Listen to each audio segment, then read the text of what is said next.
Next topic आपका data types.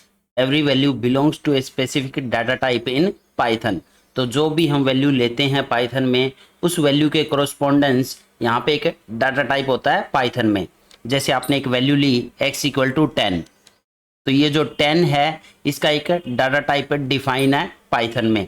ऐसे ही another value y equal to 30.5, तो इसका भी एक डाटा टाइप डिफाइन है आपके पाइथन में। ऐसे ही आप अगर एक अनदर वैल्यू ले रहे हो जिसमें आपके करैक्टर है, डबल कोट्स में लिखा है नेम, जैसे लिखा हमने राम, तो ये जो यहाँ पे वैल्यू ली है आपने, इसका भी क्या डिफाइन है, डाटा टाइप डिफाइन है पाइथन में। तो जितनी भी वैल्यू है उसका एक स्पेसिफिक डाटा टाइप है आपके पाइथन में। तो ये डाटा टाइप्स कौन कौन से होते हैं? तो फर्स्ट है आपका यहाँ पे न्यूमेरिक डाटा टाइप, जिसमें आपका आता है इंटीजर, कॉम्प्लेक्स नंबर और फ्लोट। सेकंड है आपका डिक्शनरी। तो ये जो डिक्शनरी होता है ये एक मैपिंग डाटा टाइप होता है, एक मैपिंग डाटा टाइप होता है आपका पाइथन में। नेक्स्ट आपका बुलियन। तो बुलियन में यहाँ पे दो ही वैल्यू रहती है, ट्रू और फॉल्स। ट्रू और फॉल्स। ट्रू का मतलब है 1 और फॉल्स का मतलब है 0। नेक्स्ट आपका सेट। नेक्स्ट आपका सीक्वेंस टाइप। अब सीक्वेंस में फर्दर 3 टाइप्स के डाटा टाइप आते हैं आपके। फर्स्ट आपका स्ट्रिंग्स, सेकंड लिस्ट, थर्ड आपका टपल। अब इनको 1 बाय 1 डिटेल में डिस्कस करते हैं।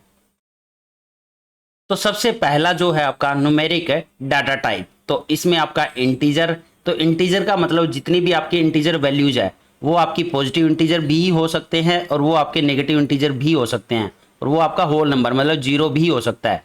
तो इन सब को बोला जाता है इंटीजर डाटा टाइप। जैसे आपका 5, -10 या 1000, तो ये डाटा टाइप आता है आपका इंटीजर डाटा टाइप में। नेक्स्ट आपका फ्लोट। तो फ्लोटिंग पॉइंट या डेसिमल वैल्यूज, जिसमें आपके डेसिमल होते हैं, जैसे 3.14, -0.001, 2.0, तो इन सब को बोला जाता है यहाँ पे फ्लोट डाटा टाइप। और जो कॉम्प्लेक्स डाटा टाइप है वो आपके सिलेबस में नहीं है, जिसमें हम आयोटा का यूज करते हैं, जो आपने क्लास 11th में पढ़ा है, जिसमें हम आयोटा का इमेजिनरी पार्ट का यूज किया जाता है, वो होता है आपका कॉम्प्लेक्स डाटा टाइप। नेक्स्ट है इसमें आपका सीक्वेंस टाइप। तो सीक्वेंस में यहाँ पे सबसे पहले आता है आपका स्ट्रिंग। तो यहाँ पे सीक्वेंस डाटा टाइप क्यों बोला गया यहाँ पे? तो ये जितने भी आपके डाटा टाइप है, स्ट्रिंग है, लिस्ट है या टपल है, ये सब ऑर्डर्ड कलेक्शन ऑफ आइटम है। मतलब कि एक सीक्वेंस डिफाइन है यहाँ पे डाटा को स्टोर करने का, और जो डाटा आपका स्टोर हो रहा है वो यहाँ पे इंडेक्स नंबर से स्टोर होता है। मतलब कि हर एक डाटा आइटम का एक इंडेक्स नंबर होगा, और उस इंडेक्स नंबर से हम उस डाटा को एक्सेस करेंगे, उस डाटा को चेंज कर सकते हैं, उस डाटा को ट्रेवर्स कर सकते हैं। तो इसीलिए इसको सीक्वेंस डाटा टाइप बोला जाता है। तो जैसा कि पहला है आपका स्ट्रिंग। तो स्ट्रिंग में आपके कैरेक्टर्स होते हैं, कलेक्शन ऑफ कैरेक्टर्स, और इसको रिप्रेजेंट किया जाता है या तो हम सिंगल कोट्स में रिप्रेजेंट कर दें, या आप डबल कोट्स में रिप्रेजेंट कर सकते हो इसको, या फिर ट्रिपल कोट्स में। तो इन कोट्स में जो भी लिखा जाएगा, जो भी आप कॉम्बिनेशन ऑफ कैरेक्टर्स लिखोगे, वो सब कहलाएगा आपका स्ट्रिंग।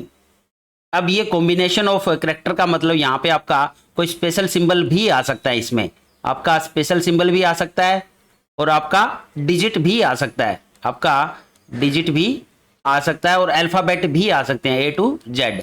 तो इन सब के कॉम्बिनेशन से जो भी बनेगा वो स्ट्रिंग कहलाएगा। बट कंडीशन क्या है, आपको या तो सिंगल कोट्स में लिखना है या डबल कोट्स में या ट्रिपल कोट्स में, तो ये सब कहलाते हैं स्ट्रिंग। तो यहाँ पे फर्स्ट आपका जैसे हेलो, तो यहाँ पे डबल कोट्स में लिखा गया है इसको। दूसरा आपका वर्ड, तो इसको यहाँ पे सिंगल कोट्स में लिखा है। 1 2 3 इसको डबल कोट्स में लिखा है। तो ये सब के सब स्ट्रिंग है आपके। तो स्ट्रिंग की एक ही पहचान है, सिंगल कोट या डबल कोट या ट्रिपल कोट में जो भी लिखा जाता है उसको स्ट्रिंग बोलते हैं। नेक्स्ट आपका लिस्ट। तो it is a ordered collection of item, और ये मूटेबल होता है। यहाँ पे मूटेबल का मतलब क्या है ये बाद में समझेंगे। अब जो लिस्ट है ये भी क्या होता है, आपका ऑर्डर्ड कलेक्शन ऑफ आइटम होता है, और इसमें जो हम डाटा को रिप्रेजेंट करते हैं लिस्ट में, तो वहाँ पे यूज की जाती है आपकी स्क्वायर ब्रैकेट। तो ये इसकी पहचान है लिस्ट की, ये लिस्ट की पहचान है कि आप स्क्वायर ब्रैकेट यूज करोगे। अब इसके अंदर जो भी डाटा आइटम आप सेव करोगे, जो भी डाटा आइटम आप लोगे वो क्या कंसिडर होगा, लिस्ट कंसिडर होगा। और वो आपके डिफरेंट डाटा आइटम भी हो सकते हैं इसमें, जैसे फर्स्ट आपका 1 2 3 और यहाँ पे सेपरेट किया जाता है वैल्यूज को कोमा से, तो 1 2 3 तीन वैल्यू है। नेक्स्ट वाले में तीनों यहाँ पे स्ट्रिंग है, एप्पल बनाना और चेरी। तो इस तरह से यहाँ पे डाटा को स्टोर कर सकते हैं लिस्ट में। और यहाँ पे इसकी पहचान है आपकी स्क्वायर ब्रैकेट। नेक्स्ट आपका टपल, तो ये भी ऑर्डर्ड कलेक्शन ऑफ आइटम्स होता है और इम्यूटेबल होता है। इसका मतलब हम बाद में अभी समझेंगे नेक्स्ट वाली स्लाइड में। अब टपल को रिप्रेजेंट करने का तरीका क्या है आपका, ये आपकी जो स्मॉल ब्रैकेट होती है यही इसकी पहचान है। स्मॉल ब्रैकेट में जो भी वैल्यू लिखेंगे कोमा से सेपरेट करेंगे वो आपका टपल बन जाएगा। तो जैसा कि यहाँ पे स्मॉल ब्रैकेट में 1 2 3 A B C, तो स्मॉल ब्रैकेट इसकी पहचान है आपके टपल की। तो ये तीनों आपके सीक्वेंस डाटा टाइप में आते हैं, स्ट्रिंग, लिस्ट और टपल। नेक्स्ट आपका मैपिंग टाइप, तो इसमें आपका डिक्शनरी आता है। तो कलेक्शन ऑफ की वैल्यू पेयर, तो यहाँ पे की और वैल्यू इस तरह से एक पेयर में चलती है सारी की सारी डाटा आइटम। इन सब के की वैल्यू पेयर के कलेक्शन को यहाँ पे डिक्शनरी बोला जाता है। और यहाँ पे मैपिंग का मतलब है यहाँ पे इंडेक्स नंबर यूज नहीं होता, यहाँ पे मैपिंग यूज होती है। मैपिंग का मतलब की से मैप किया जाता है यहाँ पे, क्योंकि की के कॉरस्पॉन्डेंस यहाँ पे एक वैल्यू मिलने वाली है आपको। तो आप यहाँ पे जो भी वैल्यू एक्सेस करोगे उस वैल्यू को एक्सेस किया जाता है की के थ्रू, इसीलिए ये मैपिंग डाटा टाइप कंसिडर होता है आपका, क्योंकि यहाँ पे इंडेक्स नंबर हम यूज नहीं कर रहे। साथ में डिक्शनरी को रिप्रेजेंट किया जाता है आपका करली ब्रेसिस से। तो करली ब्रेसिस में जो भी लिखोगे की वैल्यू पेयर में इस फॉर्मेट में और कोमा से सेपरेट करते रहोगे हर एक डाटा आइटम को, तो वो बन जाएगा आपका डिक्शनरी। तो जैसे यहाँ पे करली ब्रेसिस नेम अलाइस और यहाँ पे की और वैल्यू इसके बीच में एक कोलन लगाया जाता है, ये कोलन है। तो यहाँ पे नेम और अलाइस, अब कोमा लगा के नेक्स्ट वैल्यू है एज 30, तो ये आपकी एक डिक्शनरी बन चुकी है। नेक्स्ट आपकी जैसे 1, तो यहाँ पे 1 और 2, तो ये भी एक डिक्शनरी है। तो यहाँ पे मैपिंग का यूज किया जाता है डिक्शनरी में, इसलिए इसको मैपिंग डाटा टाइप बोलते हैं। नेक्स्ट आपका सेट टाइप, ये सेट टाइप आपके सिलेबस में नहीं है, बट इसमें डाटा कैसे स्टोर होता है, ये आपका unordered collection of unique item होता है और इसमें हम करली ब्रेसेस ही यूज करते हैं। और जैसे हम टपल में, लिस्ट में डाटा स्टोर करते हैं वैसे ही यहाँ पे स्टोर होता है, जैसे 1 2 3 एप्पल, बनाना और चेरी, बट ये आपके सिलेबस में नहीं है। नेक्स्ट आपका बुलियन टाइप, तो यहाँ पे बुलियन में दो ही वैल्यू रिप्रेजेंट होती है, या तो ट्रू या फिर फॉल्स।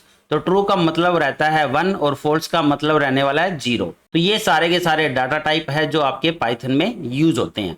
अब इनको प्रोग्राम के थ्रू भी रन करके चेक करते हैं। x = 10, तो यहाँ पे हमने इंटीजर डाटा टाइप लिया है सबसे पहले। अब इसका टाइप पता करना हो कि कौन सा डाटा टाइप है आपका x, तो हम टाइप फंक्शन यूज करके चेक कर सकते हैं। अब ये क्या रिटर्न करेगा, इसकी क्लास रिटर्न कर दी इसने इंटीजर, क्योंकि x = 10 है वो इंटीजर डाटा टाइप कंसिडर होता है। ऐसे ही अगर y = यहाँ पे 30.5, इसका भी डाटा टाइप अगर पता करें तो टाइप फंक्शन यूज करेंगे, टाइप फंक्शन, और आपके सामने इसकी जो क्लास आएगी वो आएगी फ्लोट, क्योंकि 30.5 एक डेसिमल वैल्यू है, एक फ्लोट वैल्यू है। अब यहाँ पे एक अनदर डाटा टाइप लेते हैं जो कि आपका स्ट्रिंग, तो यहाँ पे सिंगल कोट में लिख रहा हूँ मैं, डेटा माइनिंग हब, तो सिंगल कोट में लिखा। अब इसका डाटा टाइप अगर आपको पता करना हो तो उसके लिए फिर से टाइप फंक्शन यूज करेंगे और नेम, आपके सामने इसकी जो क्लास आएगी वो str मतलब स्ट्रिंग, तो ये एक स्ट्रिंग डाटा टाइप है। तो सिंगल कोट में जो भी लिखोगे वो स्ट्रिंग कंसिडर करेगा। जैसे अनदर वेरिएबल लेते हैं कोई z = अब मैं यहाँ पे लिख रहा हूँ वेलकम क्लास 12, अब ये मैंने डबल कोट्स में लिखा है। तो यहाँ पे अब इसको भी क्या कंसिडर करेगा, टाइप ऑफ z, तो आपका ये भी एक स्ट्रिंग में कंसिडर होगा। तो जो भी सिंगल कोट या डबल कोट में जो भी लिखोगे उसमें आपका कोई भी अल्फ़ाबेट, कोई भी कैरेक्टर आ सकता है, कोई स्पेशल सिंबल भी आ सकता है, आपके डिजिट्स भी आ सकते हैं और वाइट स्पेस भी आ सकता है। तो इन सब का कॉम्बिनेशन जो कि सिंगल कोट में लिखा हो या डबल में या ट्रिपल में, उसको पाइथन क्या मानेगा? स्ट्रिंग मानेगा। तो ये है स्ट्रिंग डाटा टाइप। ऐसे ही अगर यहाँ पे लिस्ट लेनी हो तो एल नाम का एक वेरिएबल लिया और हमने स्क्वायर ब्रैकेट लगाई। अब यहाँ पे वैल्यू 10, 20, क्योंकि जो लिस्ट होती है वहाँ पे आपके जो डाटा आइटम है वो डिफरेंट डाटा टाइप के हो सकते हैं। तो यहाँ पे दो वैल्यू ली मैंने, इंटीजर, एक वैल्यू लेता हूँ यहाँ पे फ्लोट। अब यहाँ पे एक स्ट्रिंग भी ले लेता हूँ यहाँ पे डेटा। तो ये पूरी पूरी एक लिस्ट बन चुकी है। अब इसका भी अगर आपको डाटा टाइप पता करना हो तो टाइप ऑफ एल। अब आपके सामने क्लास आ जाएगी लिस्ट। तो इस तरह से हम लिस्ट को डिफाइन कर सकते हैं स्क्वायर ब्रैकेट में, जिसमें आपके डिफरेंट डाटा आइटम स्टोर होते हैं। ऐसे ही आप टपल भी सेव कर सकते हो यहाँ पे। उसके लिए हम यूज करेंगे ओपन ब्रैकेट। यहाँ पे सेम वैल्यू आप स्टोर करवा सकते हो। यहाँ पे मैंने स्ट्रिंग भी ले लिया। अब इसको, अब इसका डाटा टाइप पता करना हो तो print of type of T. तो इसकी क्लास रिटर्न कर दी इसने टपल। तो ये सारे डाटा टाइप है, tuple, list, string, integer, float. अब आपका एक डिक्शनरी रह गया। तो डिक्शनरी को कैसे डिफाइन करते हैं हम? करली ब्रेसिस में यहाँ पे एक की आती है और एक वैल्यू। जैसे 2 लिया मैंने और यहाँ पे वैल्यू ली 4, 3 लिया, वैल्यू ली मैंने 9, 4 लिया और वैल्यू ले रहा हूँ मैं 16। अब करली ब्रेसिस को बंद। अब इसका डाटा टाइप अगर पता करना हो तो प्रिंट टाइप ऑफ डी। तो इसने इसका डाटा टाइप रिटर्न किया है डिक्शनरी। तो हम डिक्शनरी को ऐसे डिफाइन करते हैं की वैल्यू पेयर में। नेक्स्ट टॉपिक आपका म्यूटेबल डाटा टाइप। तो यहाँ पे म्यूटेबल का मतलब क्या है? तो यहाँ पे म्यूटेबल का मतलब है जिसकी वैल्यू आप चेंज कर सकते हो। जो भी वेरिएबल आप क्रिएट करते हो, जो भी डाटा टाइप आप लेते हो, उसको क्रिएट करने के बाद उसकी वैल्यू चेंज की जा सकती है। तो value can be changed in mutable data type. तो यहाँ पे वैल्यू चेंज हो सकती है। मतलब कि जहाँ पे आपका जो वेरिएबल है उसकी जो वैल्यू है वो कहीं ना कहीं आपके मेमोरी में स्टोर होगी और उस मेमोरी का वहाँ पे एड्रेस होने वाला है। तो उस एड्रेस पे अगर आप वैल्यू चेंज कर पा रहे हो, उस पर्टिकुलर एड्रेस पे जाकर अगर वैल्यू चेंज कर पा रहे हो, तो उसको बोला जाता है म्यूटेबल डाटा टाइप। तो यहाँ पे कौन कौन से डाटा टाइप म्यूटेबल में कंसिडर होते हैं? तो पहला है आपका लिस्ट, डिक्शनरी और सेट। तो ये तीनों आपके म्यूटेबल डाटा टाइप बोले जाते हैं पाइथन में, क्योंकि यहाँ पे आप वैल्यू चेंज कर सकते हो। एक बार क्रिएट करने के बाद इनकी वैल्यू चेंज हो सकती है। जैसे आपने एक लिस्ट ली L इज इक्वल टू यहाँ पे 10, यहाँ पे 30 और यहाँ पे आपका 40।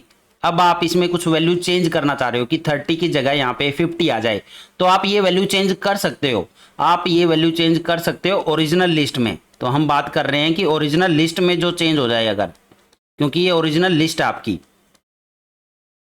अगर इस ओरिजिनल लिस्ट में आप चेंज कर सकते हो तो वो आपका कहलाता है म्यूटेबल डाटा टाइप। तो यहाँ पे लिस्ट में हम चेंज कर सकते हैं। ऐसे ही आप डिक्शनरी में भी चेंज कर सकते हो, ओरिजिनल वाली डिक्शनरी में उसके वैल्यू को।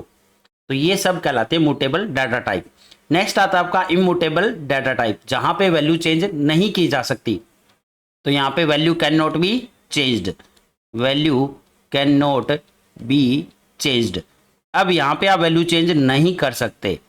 इम्यूटेबल डाटा टाइप में जो ओरिजिनल लिस्ट है उसमें चेंज नहीं कर सकते, इसका मतलब ये है।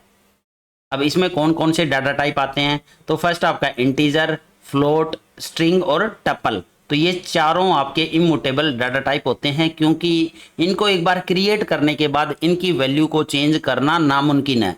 इनके वैल्यू को चेंज नहीं किया जा सकता। जो ओरिजिनल जो वैल्यू है, जहाँ पे जो वैल्यू स्टोर है मेमोरी एड्रेस में, जिस ब्लॉक में, उस ब्लॉक में आप वैल्यू को चेंज नहीं कर सकते। इसलिए ये सारे के सारे कंसिडर होते हैं इम्यूटेबल डाटा टाइप में। अब इसको पाइथन के थ्रू भी समझ लेते हैं। अब यहाँ पे हम x इक्वल टू 10 लेंगे और इसकी वैल्यू को प्रिंट करवाएंगे। तो x की वैल्यू को प्रिंट किया 10। अब यहाँ पे y इक्वल टू x कर देंगे, तो y के अंदर स्टोर हो चुका है x। अब इसके बाद हम प्रिंट करवाएंगे यहाँ पे, सॉरी प्रिंट से पहले अब यहाँ पे हम x की वैल्यू को चेंज कर देंगे, x इक्वल टू 50।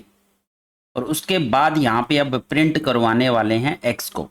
तो x की वैल्यू क्या प्रिंट होगी यहाँ पे, तो x की वैल्यू आपकी 50 प्रिंट हो जाएगी। बट आप ये समझ रहे होंगे कि इसने x की वैल्यू को चेंज कर दिया, जबकि x आपका एक जिसमें वैल्यू स्टोर है 10 वो एक इंटीजर डाटा टाइप था, और इंटीजर होता है आपका इम्यूटेबल डाटा टाइप जिसके अंदर वैल्यू आप चेंज नहीं कर सकते। बट यहाँ पे आपके सामने वैल्यू चेंज होकर प्रिंट हो रही है, बट एक्चुअल में ये वैल्यू चेंज नहीं हो रही है, क्योंकि अगर आप यहाँ पे y की वैल्यू प्रिंट करोगे तब आपको समझ आएगा ये। तो y की वैल्यू यहाँ पे इसने 10 ही प्रिंट की है, क्योंकि y के अंदर y इक्वल टू x किया आपने, तो इसका मतलब x के अंदर जो 10 था वो डिफरेंट था, और यहाँ पे x इक्वल टू 50 है, ये आपका डिफरेंट है। तो यहाँ पे वैल्यू आपकी चेंज नहीं हुई है। अगर ये वैल्यू चेंज हो गई होती तो y भी क्या प्रिंट करेगा, यहाँ पे 50 ही प्रिंट करेगा, जबकि इसने प्रिंट किया 10। इसलिए आपका इंटीजर होता है वो इम्यूटेबल डाटा टाइप होता है। अब ऐसे ही यहाँ पे स्ट्रिंग से रिलेटेड भी एक एग्जांपल लेकर सॉल्व करते हैं। जैसे एक स्ट्रिंग लिया आपने str equal to data mining hub. अब यहाँ पे मैं क्योंकि जो भी वैल्यू चेंज करूँगा वो इंडेक्स के थ्रू होगी, क्योंकि स्ट्रिंग में हम इंडेक्स नंबर यूज करते हैं डाटा आइटम को एक्सेस करने के लिए। तो यहाँ पे मैं इसकी वैल्यू चेंज करने की कोशिश कर रहा हूँ 1 पे क्या आ जाए, तो 1 पे एक वैल्यू असाइन कर देता हूँ कि 1 पे मैं यहाँ पे b लेकर आना चाह रहा हूँ। ठीक है, अब यहाँ पे मैं जैसे ही एंटर करूँगा तो ये कहेगा type error, str object does not support item assignment, कि आप यहाँ पे असाइन नहीं कर सकते हो, इसको वैल्यू असाइन नहीं कर सकते हो, क्योंकि स्ट्रिंग जो होता है इम्यूटेबल डाटा टाइप होता है, उसकी वैल्यू को चेंज नहीं किया जा सकता एक बार क्रिएट करने के बाद।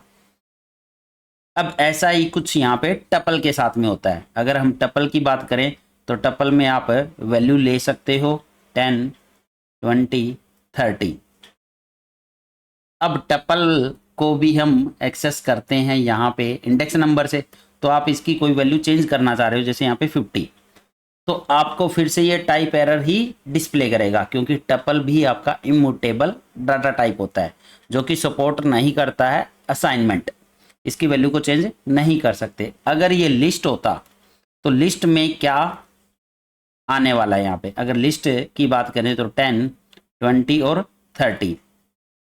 अब यहाँ पे लिस्ट में आप चेंज करना चाह रहे हो तो अब आपके सामने कोई एरर नहीं डिस्प्ले हुआ। अब हम यहाँ पे प्रिंट करवा देंगे लिस्ट को, तो लिस्ट की वैल्यू आपके सामने आ जाएगी 10, 50 और 30। वैल्यू चेंज होकर आपके सामने आई है, इसका मतलब लिस्ट म्यूटेबल डाटा टाइप होता है, उसकी वैल्यू को चेंज किया जा सकता है।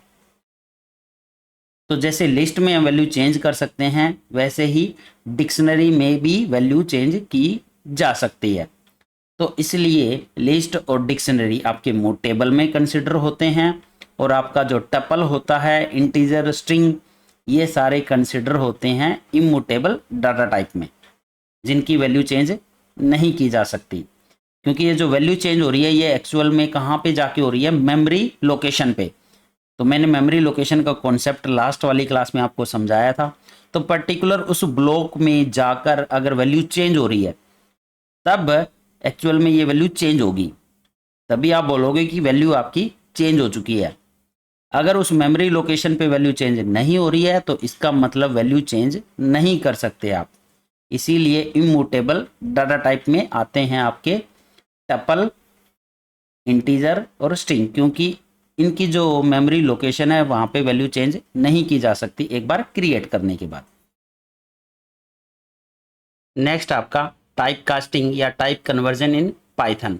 तो टाइप कास्टिंग क्या होता है, तो it is the method to convert one data type to another data type. एक डाटा टाइप को दूसरे डाटा टाइप में कन्वर्ट करने के प्रोसेस को बोला जाता है टाइप कास्टिंग या टाइप कन्वर्जन। अब ये दो तरीके से होती है पाइथन में। फर्स्ट आपका इम्प्लिसिट टाइप कास्टिंग और सेकंड आपका एक्सप्लिसिट टाइप कास्टिंग। तो यहाँ पे इम्प्लिसिट का मतलब क्या है? तो ये कन्वर्जन ऐसी है जो ऑटोमेटिकली होती है, ये ऑटोमेटिकली परफॉर्म होती है, ऑटोमेटिकली। तो जो आपका पाइथन का कोड होता है उस कोड के अकॉर्डिंग ऑटोमेटिकली यहाँ पे टाइप कास्टिंग होती है। अब इसको हम पाइथन में प्रोग्राम के थ्रू समझेंगे। सेकंड आपका एक्सप्लिसिट टाइप कास्टिंग जो कि फोर्सफुली होती है। फोर्सफुली का मतलब जो आपका प्रोग्रामर होता है वो फोर्सफुली यहाँ पे कन्वर्ट करता है एक डाटा टाइप को दूसरे डाटा टाइप में। अब वो फोर्सफुली कैसे किया जाता है? वहाँ पे कुछ ना कुछ बिल्ट इन फंक्शन यूज होंगे आपके, बिल्ट इन फंक्शन पाइथन में, जो हेल्प करेंगे एक डाटा टाइप को दूसरे डाटा टाइप में कन्वर्ट करने में। तो पहला फंक्शन है वो आपका इंटीजर। तो इंट ये कन्वर्ट करता है किसी भी एक्स डाटा टाइप को या फिर एक्स को इनटू इंटीजर डाटा टाइप में। फ्लोट एक्स, अब ये कन्वर्ट करेगा एक्स को इनटू फ्लोट डाटा टाइप में। strx ये कन्वर्ट करेगा एक्स को इनटू स्ट्रिंग डाटा टाइप। तो इस तरह से ये तीन फंक्शन यूज होते हैं आपके पाइथन में एक डाटा टाइप को दूसरे डाटा टाइप में कन्वर्ट करने के लिए फोर्सफुली। तो ये आते हैं एक्सप्लिसिट टाइप कास्टिंग में। अब इसको यहाँ पे पाइथन के थ्रू डिटेल में समझते हैं। अब यहाँ पे मैंने x इक्वल टू लिया 10 और y इज इक्वल टू ले रहा हूँ यहाँ पे 30.5। अब यहाँ पे sum is equal to x plus y कर रहा हूँ। उसके बाद मैं प्रिंट करवा रहा हूँ यहाँ पे सम की वैल्यू। अब यहाँ पे जो सम आया वो 40.5 आया, जबकि हमने x को लिया था इंटीजर और y को लिया फ्लोट। अब इंटीजर प्लस फ्लोट मतलब x प्लस वाई, तो इसने x को ऑटोमेटिकली कन्वर्ट कर दिया फ्लोट में, 10 को कन्वर्ट कर दिया 10.0 में, और y था आपका 30.5, तो इसने सम करके आपके सामने डिस्प्ले किया 40.5, तो फ्लोट में फाइनली कन्वर्ट कर दिया। तो ये ऑटोमेटिकली कन्वर्ट कर रहा है। तो इस टाइप के कन्वर्जन को, इस टाइप की टाइप कास्टिंग को बोला जाता है इम्प्लिसिट टाइप कास्टिंग, जो कि पाइथन ऑटोमेटिकली परफॉर्म करता है। अब यहाँ पे एक अनदर प्रोग्राम लिखेंगे जिसमें हम स्ट्रिंग को कन्वर्ट करेंगे इंटीजर में। तो जैसा कि आपको पता है जो इनपुट फंक्शन होता है वो बाय डिफॉल्ट क्या एक्सेप्ट करता है? स्ट्रिंग एक्सेप्ट करेगा, enter the value of x. तो ये जो एक्स की वैल्यू है इसको क्या कंसिडर करता है? ये स्ट्रिंग कंसिडर करेगा। लेकिन अगर आपको ये इंटीजर ही कंसिडर करवाना है तो आपको कन्वर्ट करना पड़ेगा स्ट्रिंग को इंटीजर में। तो एक बार इसी को एज ए स्ट्रिंग यहाँ पे परफॉर्म करके चेक करते हैं। y is equal to input, y की वैल्यू भी एंटर करवाते हैं यूजर से, enter the value of y equal to,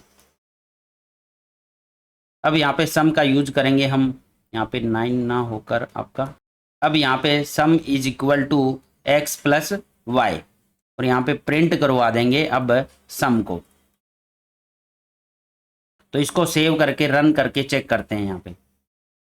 तो जैसे ही इसको रन करेंगे, enter the value of x 10, enter the value of y 30, और आपके सामने 10 30, तो इस तरह से एक साथ लिखा हुआ आया है 10 के बाद 30। तो इसने सम नहीं किया यहाँ पे, इसका मतलब इसने क्या नहीं किया? सम नहीं किया यहाँ पे। तो जब सम नहीं किया है तो इसका मतलब यहाँ पे कुछ ना कुछ गड़बड़ हुई है आपकी, कुछ ना कुछ यहाँ पे गड़बड़ हुई है। तो वो गड़बड़ क्या हुई है यहाँ पे? क्योंकि इसने यहाँ पे जो भी वैल्यू एक्सेप्ट करी x और y की वो यहाँ पे स्ट्रिंग कंसिडर कर रहा है ये, और स्ट्रिंग में जब प्लस का यूज किया जाता है वो होता है आपका कनकेटिनेशन। तो स्ट्रिंग को एक दूसरे के पीछे जोड़ देना वो आपका कनकेटिनेशन होता है, तो वही ये परफॉर्म कर रहा है। लेकिन आप यहाँ पे इन वैल्यू को ऐड करवाना चाह रहे हो मैथमेटिक्स वाले फॉर्मूले से, तो उसके लिए आपको यहाँ पे फोर्सफुली कन्वर्ट करना पड़ेगा इंट फंक्शन के थ्रू। तो यहाँ पे पहले हम इंट फंक्शन लगाएंगे टाइप कास्टिंग के लिए। तो इन दोनों के आगे यहाँ पे इंट लगा देंगे, जिससे क्या होगा, आपका जो स्ट्रिंग है वो कन्वर्ट हो जाएगा इंटीजर में। अब इसके बाद जब इसको रन करोगे तो आपका आंसर सही आएगा। अब इसको रन करके चेक करते हैं। Enter the value of x, enter the value of y। अब सम आपका आ चुका है 40, तो यहाँ पे कन्वर्ट हो चुका है आपका ये। अब आपका ये कन्वर्ट हो चुका है स्ट्रिंग इंटीजर में। तो इस तरह से फोर्सफुली कन्वर्ट किया जाता है एक्सप्लिसिट टाइप कास्टिंग में। एक डाटा टाइप को दूसरे डाटा टाइप में कन्वर्ट कर रहे हैं यहाँ पे।